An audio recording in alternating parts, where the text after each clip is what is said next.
Bonjour à tous, encore une fois, là, bienvenue à ce premier atelier de la 4e édition de l'événement public numérique qui est organisé par le ministère de la Cybersécurité et du numérique et son Centre québécois d'excellence numérique. Alors, mon nom est Caroline Lemieux, je travaille au sein de la direction des communications du ministère de la Cybersécurité et du numérique. Alors, j'espère que vous appréciez votre journée, l'événement jusqu'à maintenant. Alors, cet atelier porte donc sur la présentation de l'état de l'art en informatique quantique. Le conférencier, M.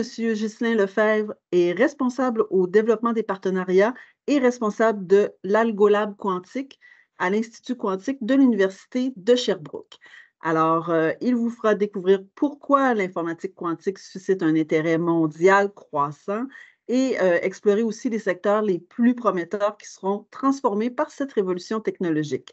Monsieur Lefebvre vous offrira également un aperçu clair et accessible de ce qu'est un ordinateur quantique, le moteur de cette révolution. Alors, avant de lui passer la parole, quelques mots brièvement sur le fonctionnement donc du webinaire.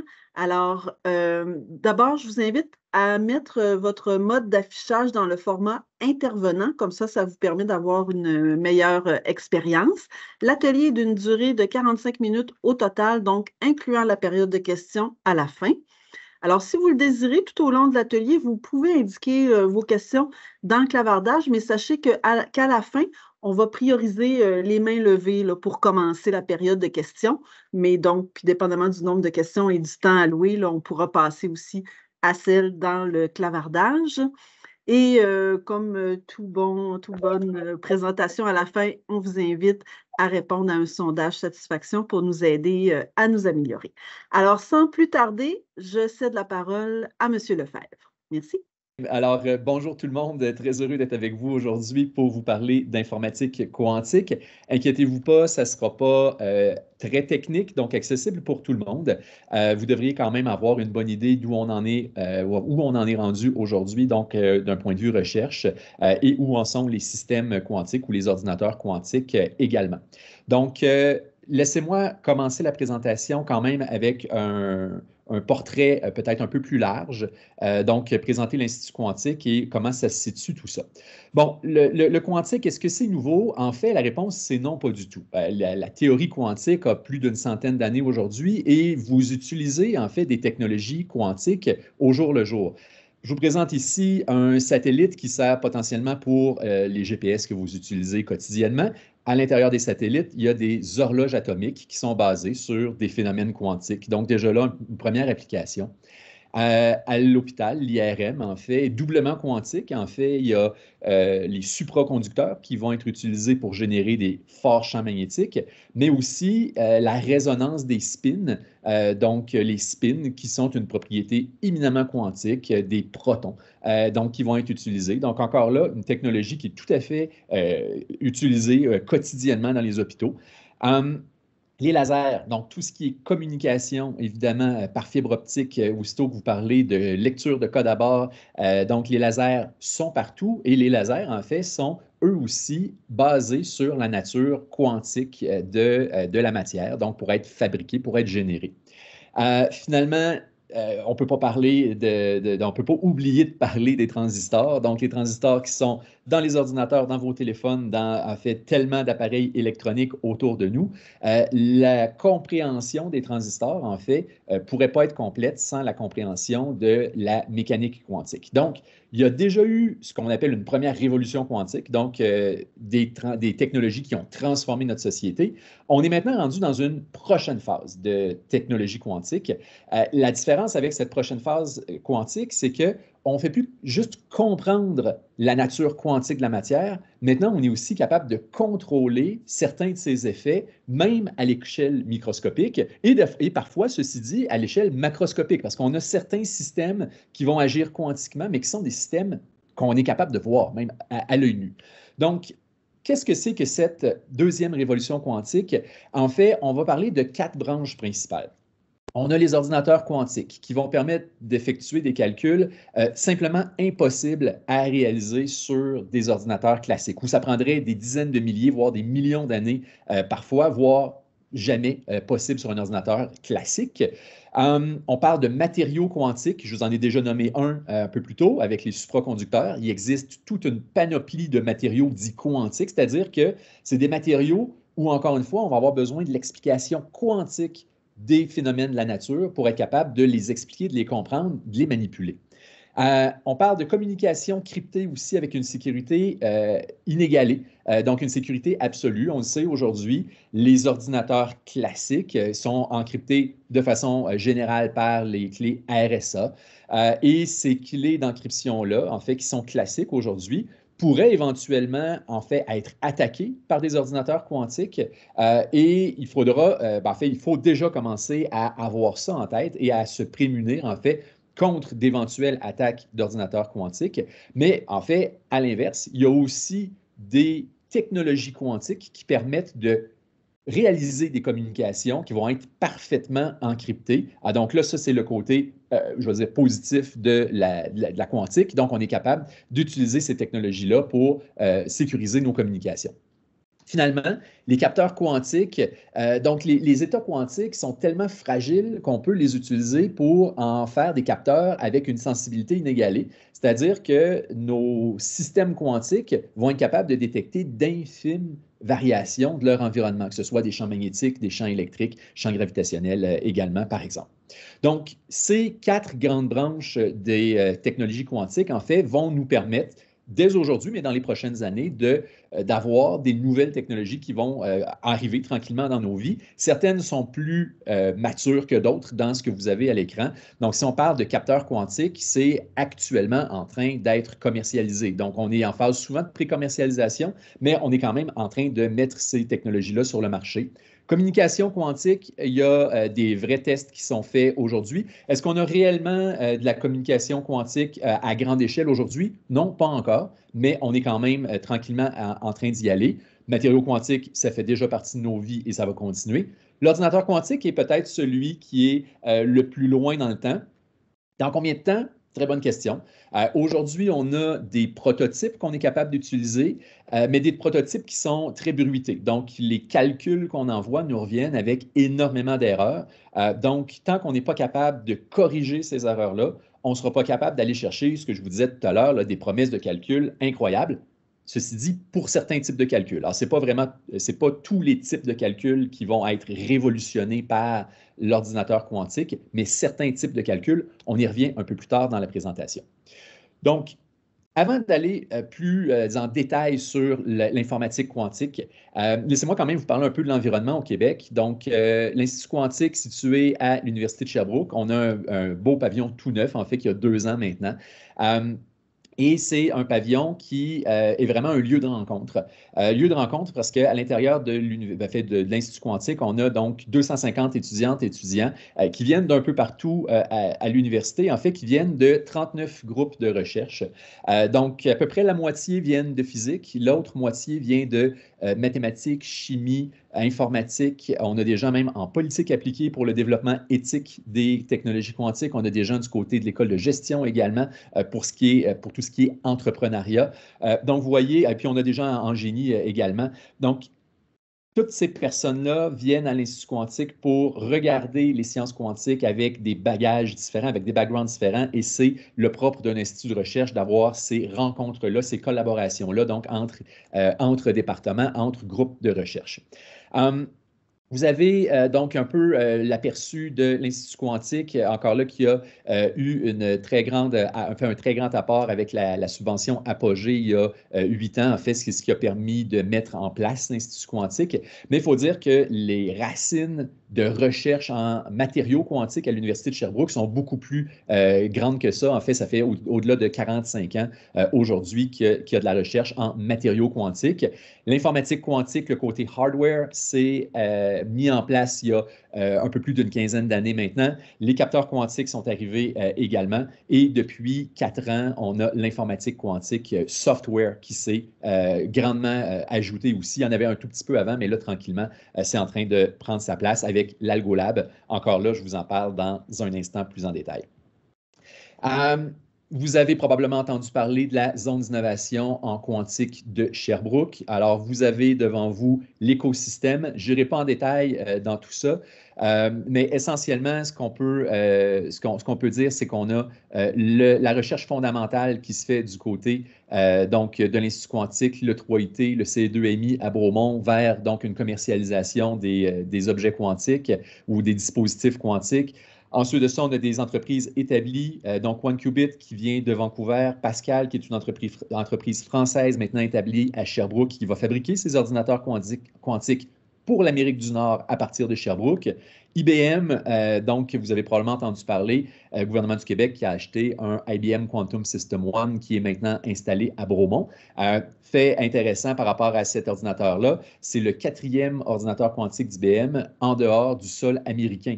Donc après le Japon, la Corée et l'Allemagne, c'est à Bromont qui est le 4e ordinateur quantique d'IBM, donc installé en dehors des États-Unis. Et nous, on y a accès donc sur une base quotidienne pour envoyer nos calculs quantiques. Donc, ensuite de ça, bon, tout un lot de startups qui viennent pour certaines de l'Université de Sherbrooke, Nord Quantique, Cubic, SB Quantum, d'autres qui viennent de l'extérieur, donc Multiverse qui est espagnol, Qubit Pharmaceutical qui est français. Et vous avez ensuite de ça tout un lot d'organismes et d'organisations pour, entre autres, aider à la mise en place de startups. Donc, QV Studio, on parle d'un studio pour favoriser l'émergence de startups. Quantasset, c'est un fonds en capital de risque. Quantonation aussi, évidemment, Investissement Québec, vous connaissez. Et il y a tout un lot de plateformes de calcul fait de calcul et de plateformes en général aussi hardware pour mettre tout ça en place. Donc, vous voyez, un écosystème très, très riche.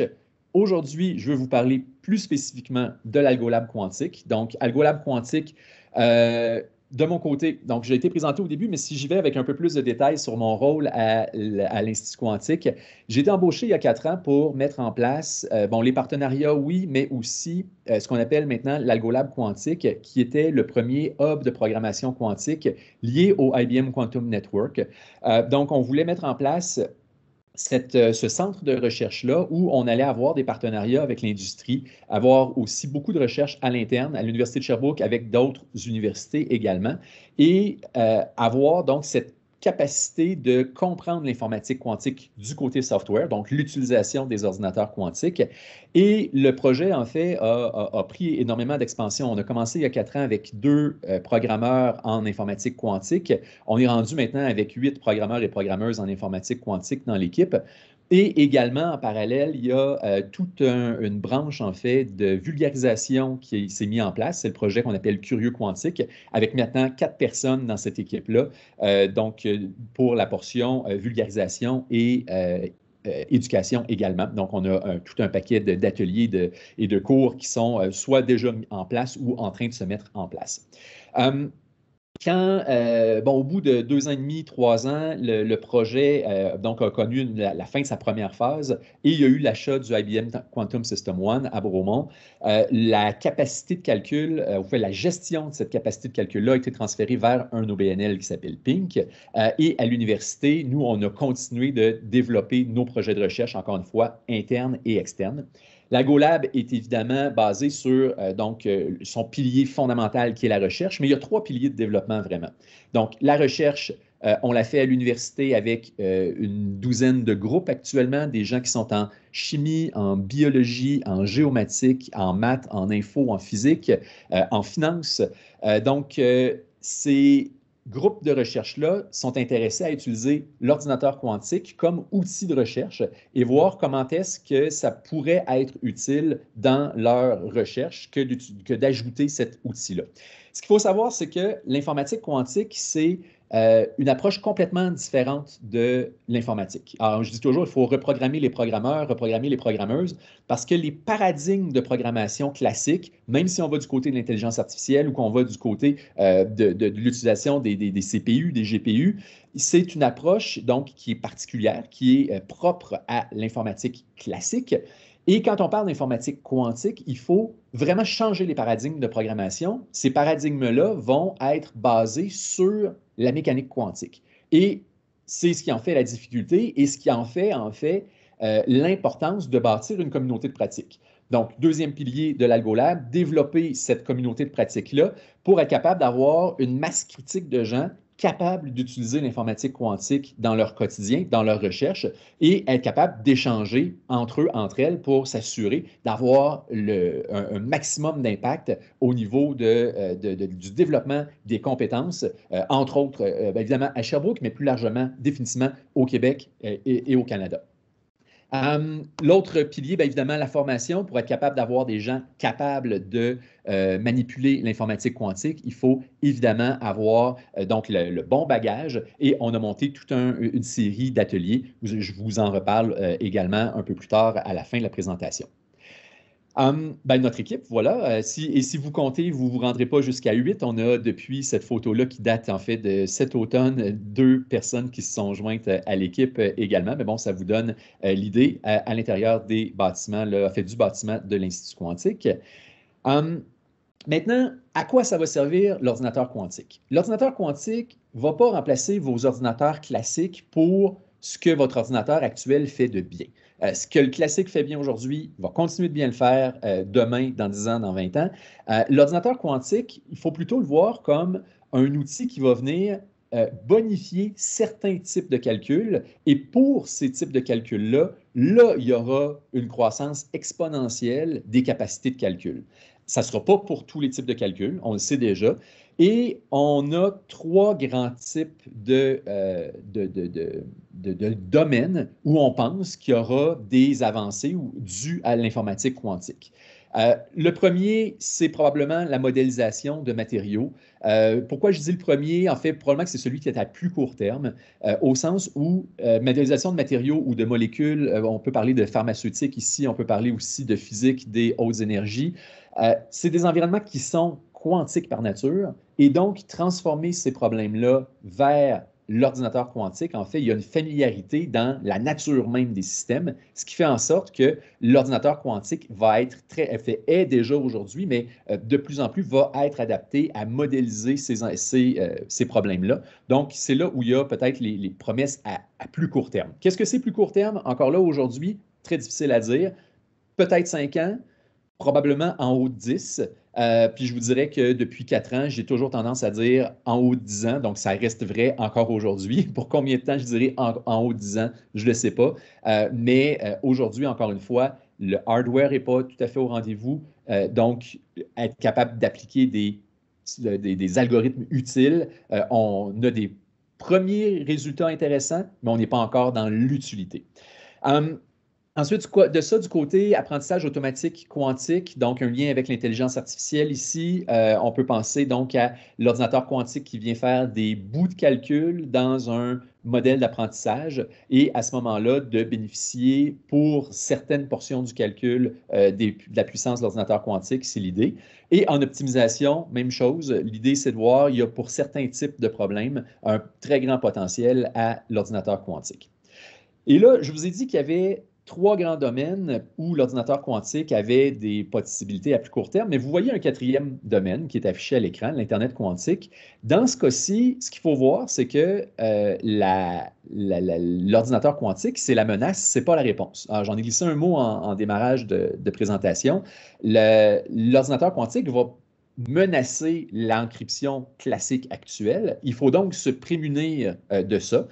Et pour s'en prémunir, en fait, il existe des technologies quantiques, mais qui ne sont pas l'ordinateur quantique. Donc, on parle plutôt de distribution de clés quantiques. Donc, c'est des technologies qui existent. Il y a d'ailleurs des bancs d'essais qui sont en train de se mettre en place au Québec. Donc, il y a une première boucle d'Internet quantique qui est en train de se mettre en place à Sherbrooke. Montréal s'en vient, Québec et éventuellement les 3 villes seront reliées ensemble par donc la fibre optique qui va permettre de tester de la communication quantique. Encore une fois, on parle de technologies qui sont autres que l'ordinateur quantique, mais c'est des technologies qui sont quantiques elles-mêmes. Ceci dit, pour ce qui est des attaques quantiques, on peut aussi penser à avoir des réponses classiques. Et aujourd'hui, le NIST, donc l'organisme de standard américain, est déjà en train de travailler là-dessus depuis plusieurs années. Bon, on ne fait pas que eux, il y a évidemment d'autres réponses à l'international, mais pour nommer le NIST plus en particulier, depuis plusieurs années, ils sont dans une démarche pour identifier des algorithmes classiques résistants au quantique, ce qu'on appelle le post-quantique, donc cryptographie post-quantique, donc qui est tout à fait classique, mais résistante éventuellement aux attaques quantiques. Donc, c'est la recherche actuelle du côté des modèles de standardisation. Je l'ai mis dans une catégorie à part à l'écran pour vous dire qu'en fait, à l'Algolab, nous, on se concentre plus sur les trois domaines qui sont sur la gauche et on laisse la portion communication quantique. Ceci dit, il y a de la recherche de ce côté-là à l'IQ, mais ce n'est pas du côté de l'Algolab qu'on va l'opérer. Pour vous donner quelques idées de projets, donc, qu'est-ce qu'on est capable de faire aujourd'hui en info quantique? Généralement, ce qu'on va faire, c'est qu'on va partir de très gros problèmes. On va les réduire en dimensionnalité. Ça veut dire qu'on va les rendre beaucoup plus simples. On va travailler sur ces modèles simplifiés-là. Et je vous dirais que quand on veut envoyer des vrais calculs sur des vrais ordinateurs quantiques, on va devoir resimplifier les problèmes, ce qui en fait des problèmes jouets, qui sont parfois même possibles de résoudre sur littéralement une feuille de papier avec un crayon. Donc, est-ce que c'est utile aujourd'hui? La réponse, c'est non. Est-ce qu'on est capable d'avoir un retour sur investissement, si je pense à une entreprise, par exemple, dans un délai d'1 à 2 ans? La réponse, c'est assurément non aujourd'hui. Encore une fois, 5, probablement plus 10 ans et plus. Aujourd'hui, est-ce que c'est utile de faire l'info quantique? La réponse, c'est oui. Pourquoi? Pour se positionner stratégiquement. C'est-à-dire que quand le hardware va être au rendez-vous, ça ne sera pas le moment de commencer à se demander qu'est-ce qu'on peut faire avec ça. On va vouloir avoir déjà les compétences pour pouvoir l'utiliser. Et tant au niveau plus institutionnel comme à l'université, au sein du gouvernement, qu'en entreprise, l'idée, c'est de se positionner stratégiquement et d'avoir la capacité, donc les connaissances, les compétences pour être capable d'aller dans cette direction-là quand le hardware va être au rendez-vous. Donc, un exemple qu'on a fait avec la Banque du Canada, ici, c'était un projet d'optimisation de distribution de billets de banque.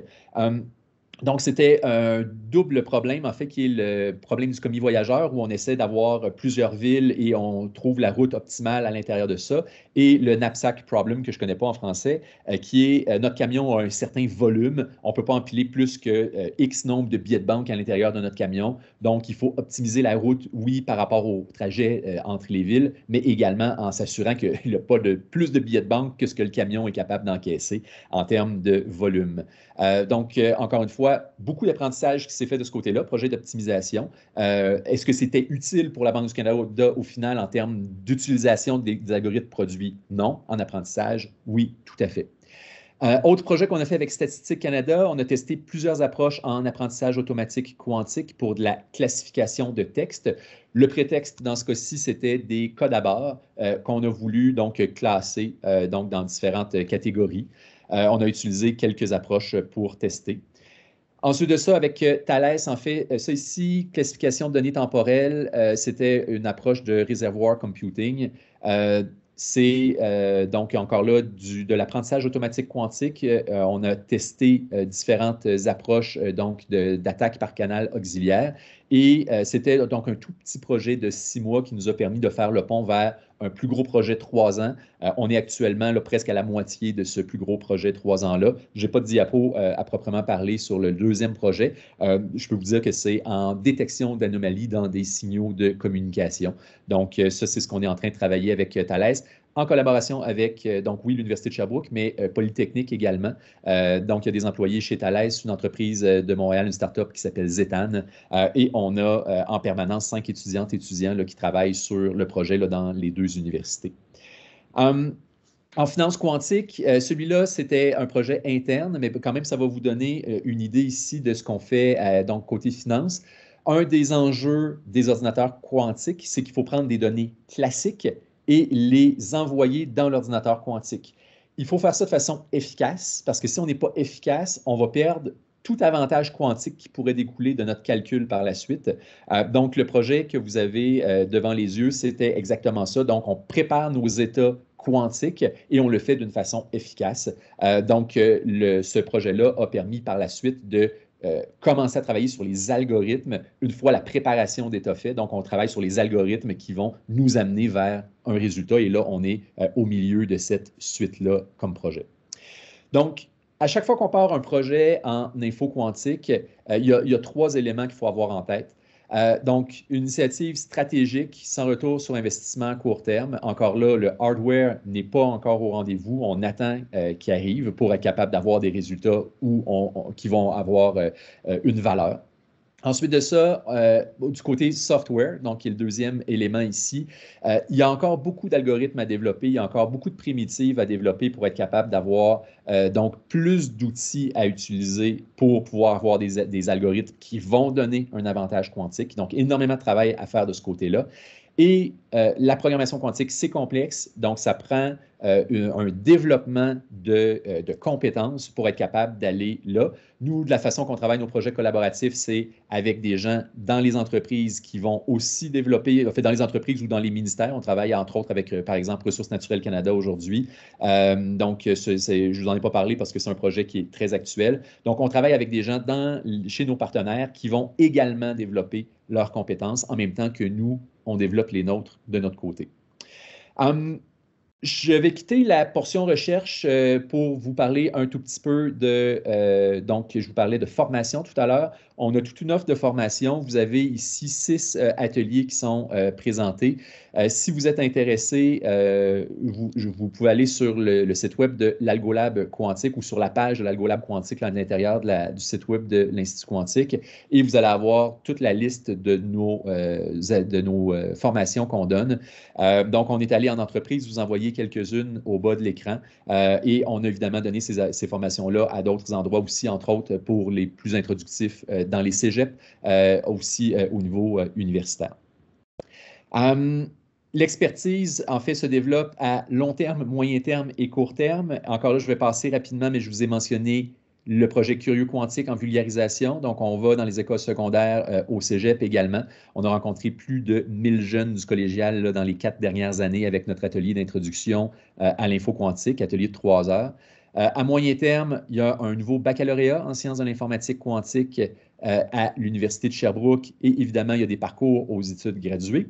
Et avec l'Algolab, on travaille avec nos ateliers que je viens de vous mentionner, donc soit à l'intérieur d'entreprises et de ministères à former les gens, soit à amener des professionnels de recherche, enfin pas de recherche, mais des professionnels à aller vers donc des ateliers en informatique quantique. D'ailleurs, on a des ateliers qui s'en viennent un peu plus tard au printemps qui vont être destinés pour les ingénieurs, évidemment, qui peuvent être pris par n'importe qui, mais bon, on a les ingénieurs avec la formation continue en tête. Si vous êtes intéressé, 3 ateliers qui s'en viennent, un niveau plus introductif, puis ensuite de ça, utilisation de Qiskit pour l'optimisation et pour l'apprentissage automatique quantique. Donc, c'est les 3 ateliers.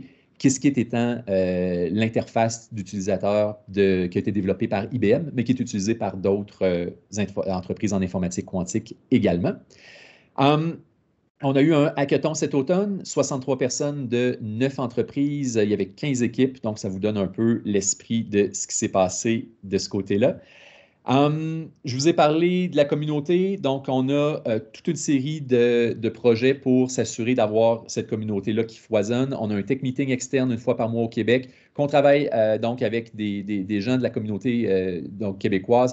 Je pense entre autres à Calcul Québec, qui va avoir un ordinateur quantique de la compagnie Anion dans les prochains mois. Également, donc CMC Microsystems qui est là, les gens de Pink, donc qui sont les gestionnaires de l'ordinateur quantique d'IBM à Bromont. Et là, c'est pour vous nommer quelques partenaires avec qui on travaille. Il y a des gens de plein d'universités québécoises et même de l'extérieur. On a des gens de l'Université de Calgary, par exemple, qui viennent à nos tech meetings. Bon, un canal Slack, des portes ouvertes. Le hackathon, je vous en ai glissé un mot. Sinon, plus grand public, on a une infolettre Curieux Quantique et des balados qui sont maintenant sur Spotify. Si vous tapez Curieux Quantique sur Spotify, vous avez accès à un peu plus d'une dizaine de balados, des rencontres d'une heure que j'ai la chance d'animer, où je rencontre soit des chercheurs, chercheuses, soit des gens qui sont en cours d'études ou encore des gens de l'entreprise privée qui viennent nous raconter leur quotidien en quantique. Et si vous êtes intéressé donc à en savoir un peu plus sur comment utiliser l'informatique quantique, ou je dirais comment aborder l'informatique quantique d'un point de vue, comme je vous disais, nouveau paradigme de programmation.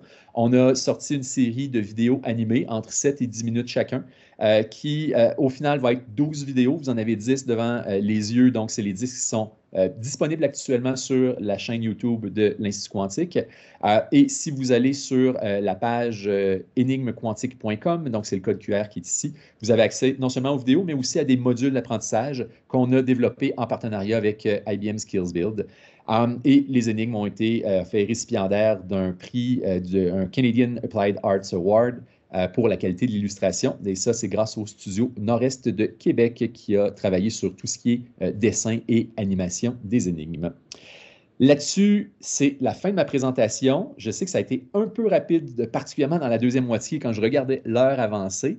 Il y a tellement à dire sur le quantique en général, l'info quantique en particulier, mais bon, on va ouvrir la période de questions à partir de maintenant. Donc, je vous laisse aller si vous avez des questions. Merci beaucoup, M. Lefebvre. C'était effectivement fort intéressant, là, malgré le fait qu'on est limité dans le temps.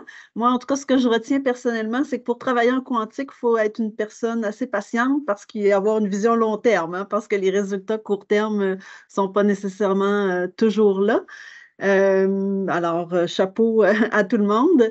En attendant que les gens se déjeunent pour poser leurs questions, j'en ai peut-être une première pour vous. L'Institut quantique de Sherbrooke par rapport à l'écosystème canadien, mondial, où est-ce qu'on se situe? Oui, alors, excellente question. En fait, on a de la recherche de calibre mondial qui se fait à l'Institut quantique. Pour vous donner un exemple, notre directeur scientifique, Alexandre Blais, est un des co-inventeurs des qubits supraconducteurs. Donc, les qubits, c'est les unités d'information à la base des ordinateurs quantiques et les qubits supraconducteurs sont les qubits utilisés par IBM, par Google et toute une panoplie d'autres entreprises mondiales qui fabriquent un certain type d'ordinateur quantique. Donc, il existe peut-être 7 ou 8 façons d'approcher, fabriquer un ordinateur quantique et un de ces systèmes-là, donc, a été inventé il y a 20 ans, en fait, presque jour pour jour. C'était en janvier 2004 que donc l'article scientifique à la base de tout ça a été publié. Alors sinon, il y a Louis Taillefer du côté matériaux quantiques, qui est aussi une sommité mondiale du côté des supraconducteurs, avec des reconnaissances internationales, même en France là, actuellement, qui est en train de recevoir, de se faire décerner une palme pour sa carrière scientifique. Donc, mondialement, on est très, très, très bien positionné. En même temps, il y a énormément d'investissements ces jours-ci en quantique et je vous dirais qu'il ne faut pas non plus dormir parce qu'il y a énormément d'investissements, non seulement au Québec, oui, au Canada, mais plus largement dans le monde. Donc, c'est le moment de continuer puis de garder cette pole position-là qu'on a aujourd'hui. Parfait. Alors, je rappelle à tous nos participants que vous pouvez soit lever la main ou écrire dans le clavardage pour poser une question. Donc, on a une question, on a quelques questions qui commencent à apparaître dans le clavardage. C'est sûr, ça serait peut-être plus simple si vous leviez la main, mais je vais essayer de lire, de suivre qu'est-ce qu'il y a donc dans le clavardage. Première question, comment est-ce que le quantique et l'IA se comparent en termes d'avantages est-ce qu'ils sont différents ou complémentaires? En fait, c'est ça le sens de la question que je comprends. Oui, alors ça va être différent. C'est différent et complémentaire. Donc, encore une fois, l'informatique quantique ne va pas remplacer l'IA. Par contre, l'intelligence artificielle, il y a des bouts de calcul où ce n'est pas nécessairement très optimisé. Donc, il y a des enjeux en intelligence artificielle et peut-être que l'ordinateur quantique pourra, encore une fois, pour certains types de calculs, venir donner un coup de main à l'IA.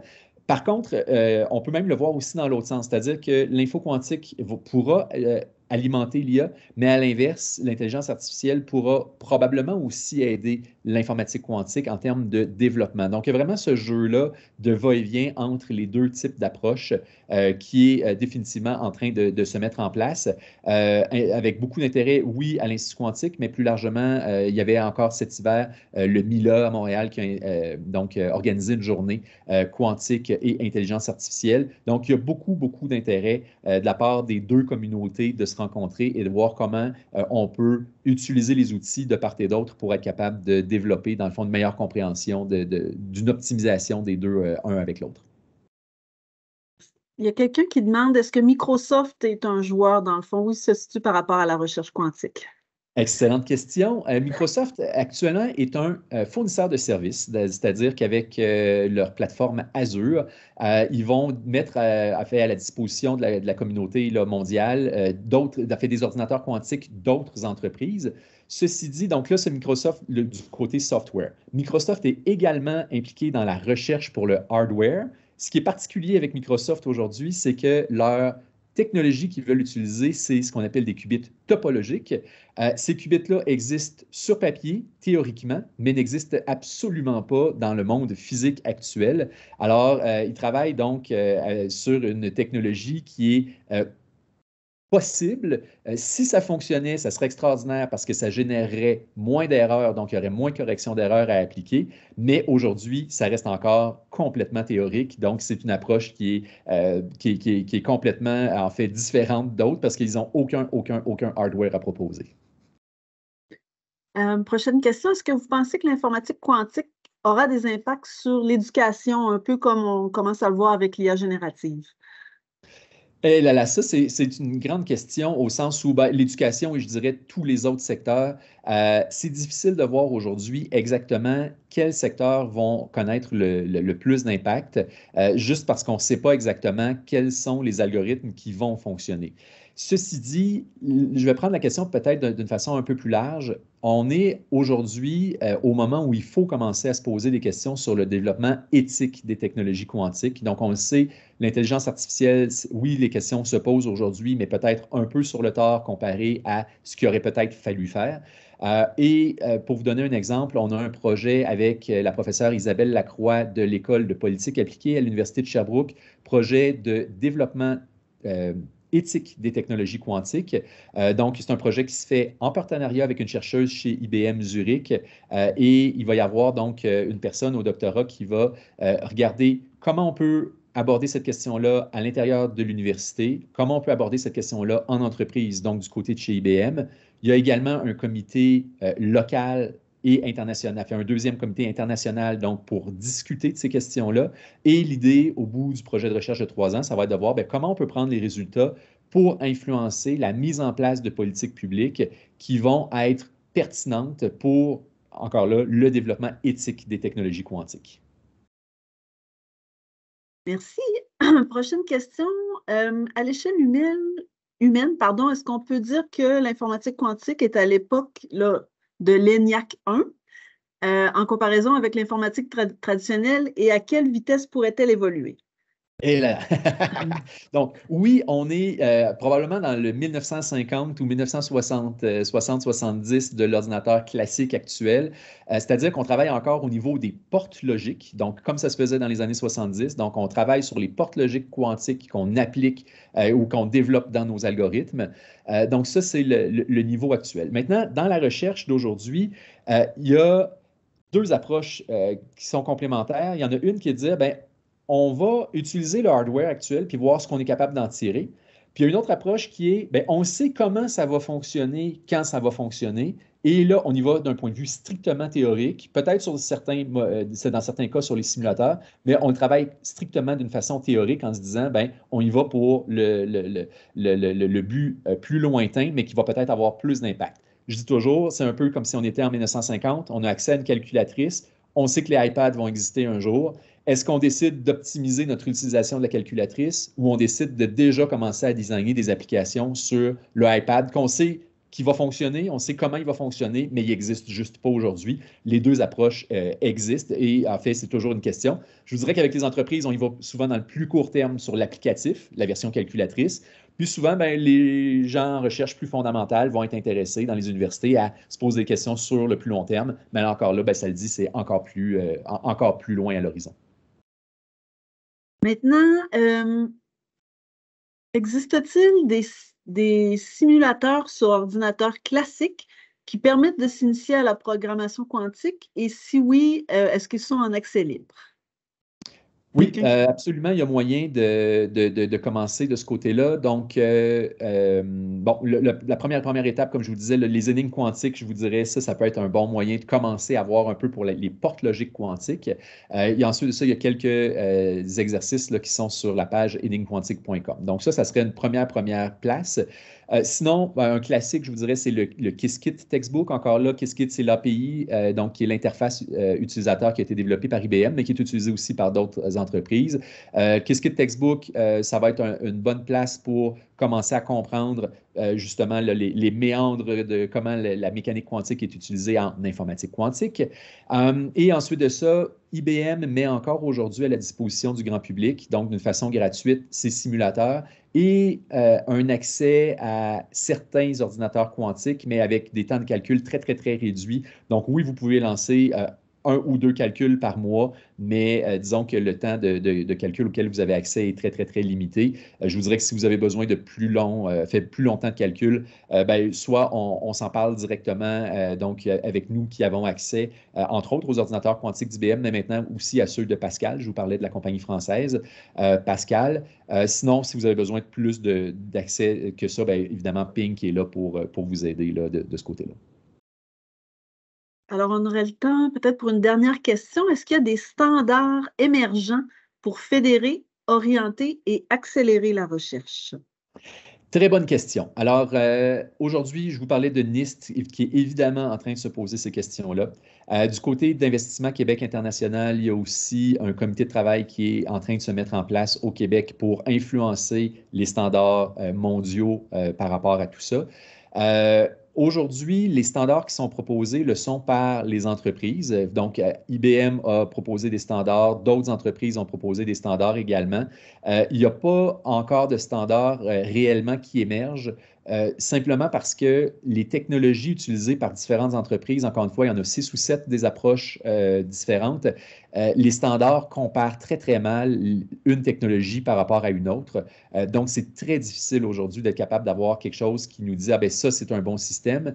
Il faut voir aussi que dépendamment des architectures utilisées, donc des technologies utilisées pour les ordinateurs quantiques, aujourd'hui, souvent, certains types de problèmes vont être mieux adaptés à certains types d'ordinateurs quantiques.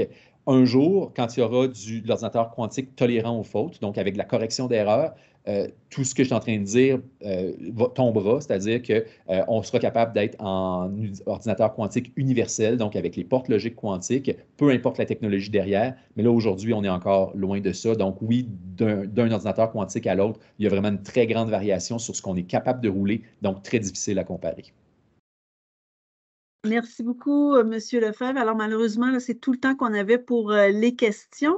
Il y a quelqu'un qui demande si votre présentation sera disponible. Oui, en fait, toutes les conférences d'aujourd'hui de l'EPN vont être disponibles sur la chaîne YouTube du ministère de la Cybersécurité et du Numérique là, dès la fin de la journée. Alors, encore une fois, merci beaucoup, Monsieur Lefebvre. C'était super intéressant. Merci évidemment aux participants également.